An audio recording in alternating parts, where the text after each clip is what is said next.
আসসালামু আলাইকুম আপুরা, দেখো তোমাদের সাথে আজকে একটা হাতার ডিজাইন শেয়ার করবো। তো দেখো কিভাবে করছি। দেখো দুই কালারের লুপ তৈরি করে নিচ্ছি, ঠিক আছে। হাতের কাপড় দিয়ে একটা লুপ তৈরি করেছি, আরেকটা হচ্ছে প্যান্টের কাপড় দিয়ে লুপ তৈরি করেছি যাতে ডিজাইনটা দেখতে সুন্দর লাগে।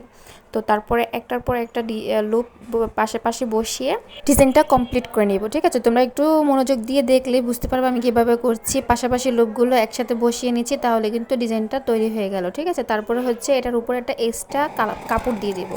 তো কাপড়টা কীভাবে বসাবো দেখো।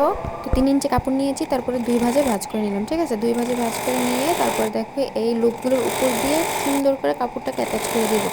এই একটা কাপড়টা দেওয়ার কারণে কিন্তু সেলাইটা আরও সুন্দর হবে, আরও দেখতে প্রিমিয়াম লাগবে, ঠিক আছে। তারপরে উপর দিয়ে একটা চাপ সেলাই দিব ওই এক কালার কাপড়ের উপরে। ভুলেও কিন্তু হাতের কাপড়ের উপরে দিবা না, কারণ এটা দিলে কিন্তু আর ভালো লাগবে না দেখতে। তারপরে হচ্ছে এই দেখো উল্টা সাইড ঘুরিয়ে এনে তারপরে আরেকটা চাপ সেলাই দিয়ে নেবো, তাহলে কিন্তু আমাদের হাতাটা কমপ্লিট হয়ে গেল, ঠিক আছে।